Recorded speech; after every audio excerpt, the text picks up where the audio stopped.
Welcome to QuickSpeak English, the podcast that helps you improve your vocabulary and fluency.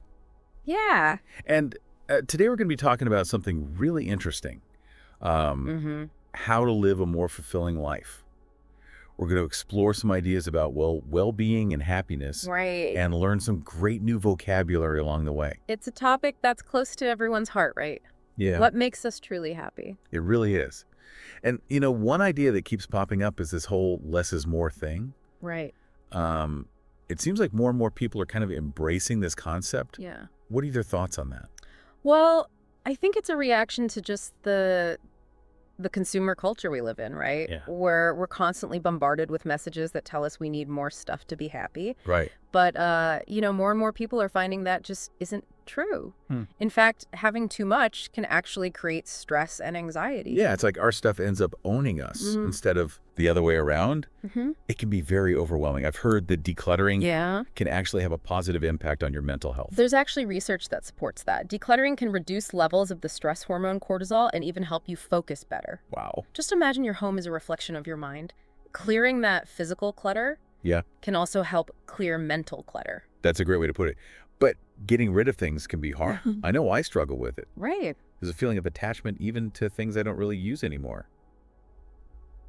Why is that? Well, it's tied to a couple of psychological quirks. Okay. One is called the endowment effect. Okay. And it's this funny thing where we tend to value things more simply because we own them, even if they're not objectively worth that much. Oh, I know that feeling. It's like that old sweater I never wear, but I can't bring myself to donate it because I think, what if I need it someday? Exactly. And then there's the sunk cost fallacy.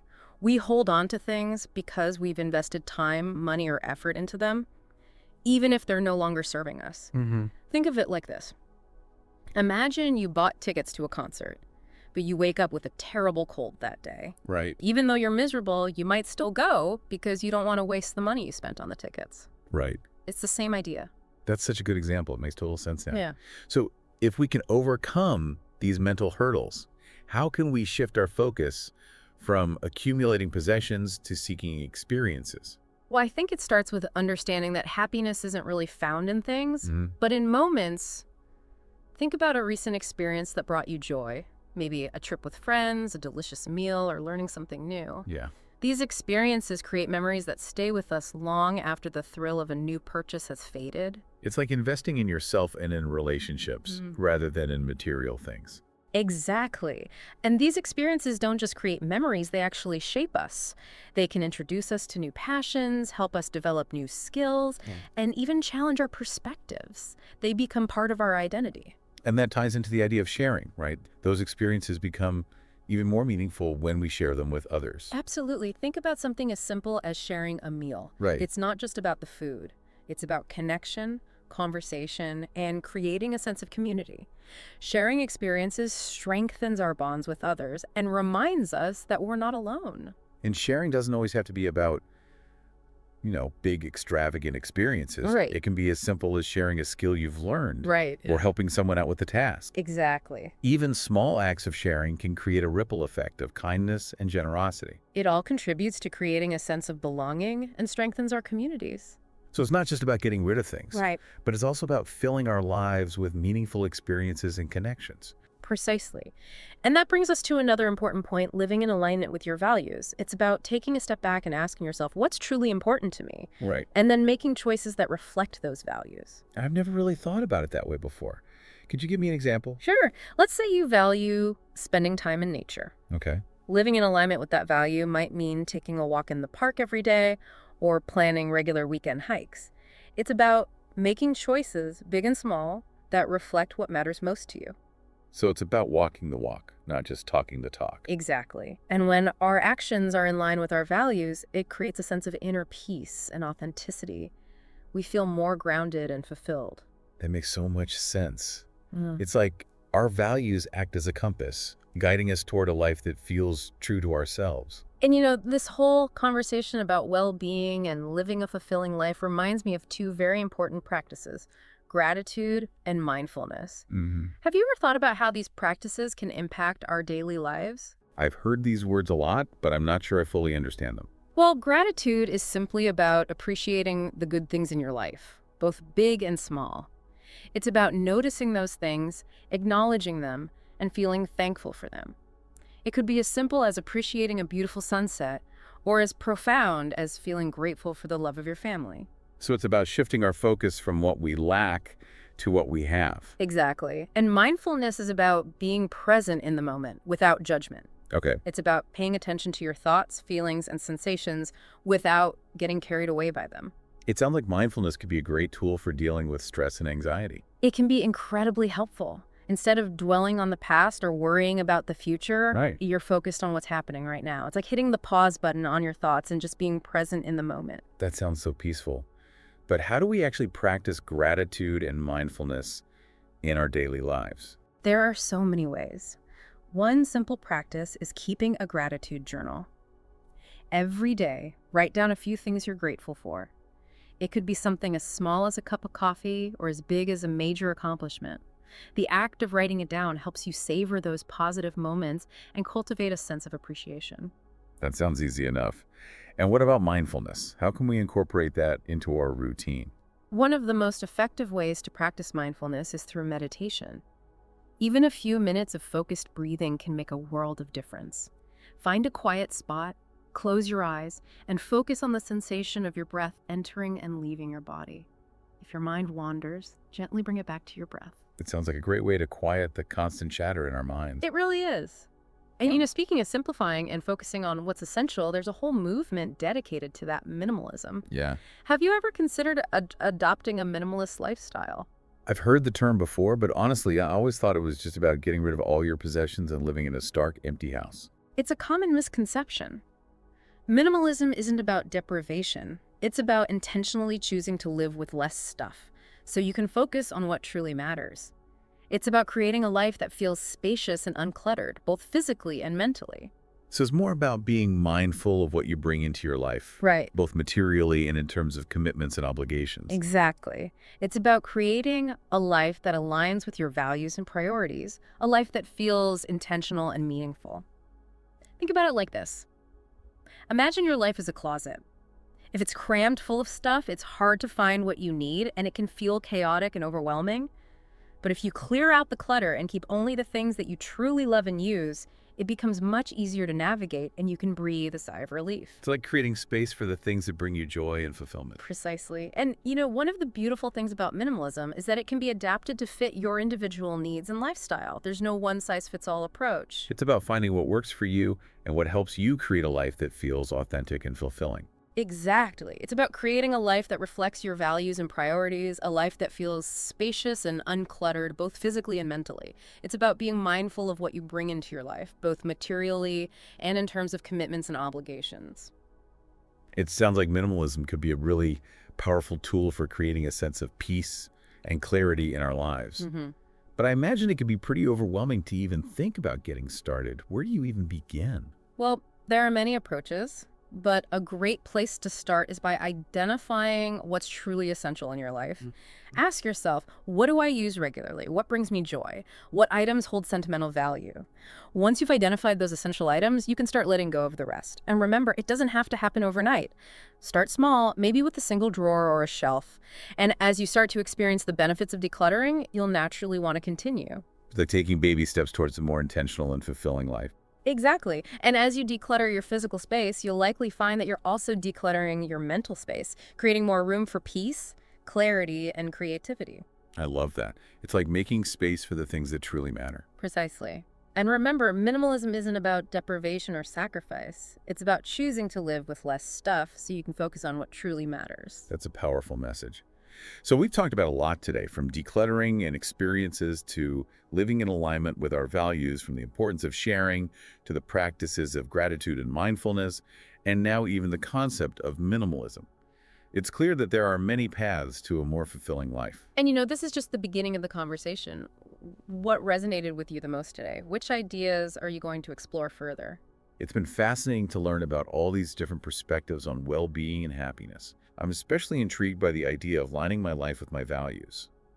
It's something I've never really thought about before, but it makes so much sense. I think it could be a powerful way to create a life that feels truly authentic and fulfilling.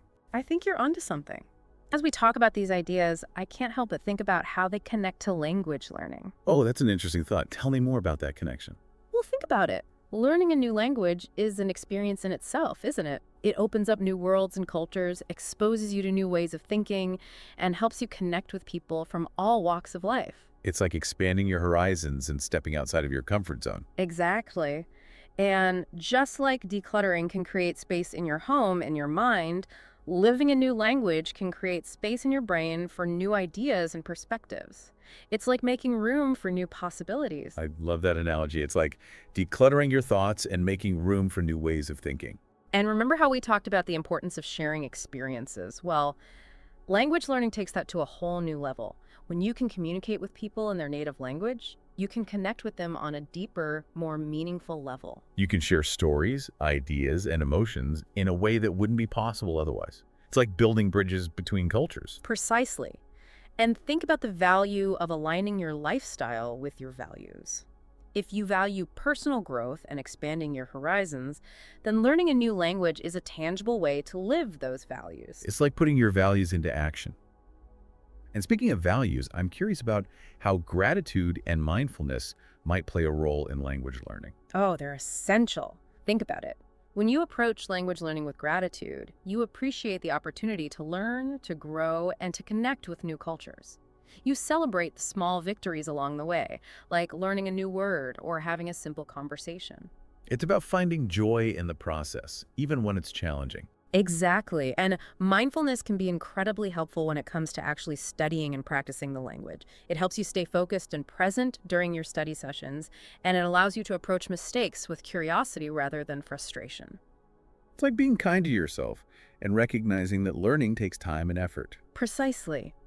And, just as minimalism encourages us to simplify our lives and focus on what's essential, language learning can help us strip away unnecessary complexities in communication and connect with the core meaning of what we're trying to express. It's like getting to the heart of language, to the essence of communication. Exactly. And it's a beautiful thing to experience. So you see all these ideas we've been exploring, from decluttering and experiences to values, gratitude, mindfulness, and even minimalism. They can all enrich your language learning journey and make it even more fulfilling. It's amazing how these concepts all connect. And it makes me realize that learning a new language is so much more than just memorizing grammar rules and vocabulary. It's about personal growth, cultural exploration, and ultimately living a more meaningful life. It's a journey of self-discovery, and it's one that can bring immense joy and fulfillment. It's inspiring to think about all the possibilities that open up when you learn a new language. Absolutely. And I think it's wonderful that we're having this conversation on a podcast dedicated to helping people learn English. Me too.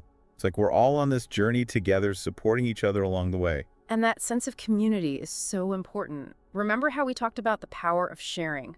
Well, this podcast is a perfect example of that. We're sharing knowledge, insights, and even just the joy of learning together. I love that. And I hope our listeners feel that sense of connection too. We're all here to learn, grow, and support each other on our language learning journeys. Exactly. And who knows, maybe one day we'll all be able to have these kinds of conversations in English or any other language we choose to learn. Yeah, that's a beautiful thought. And it brings us to another important aspect of language learning, the power of practice. Absolutely. Just like any skill, language learning requires consistent practice to improve.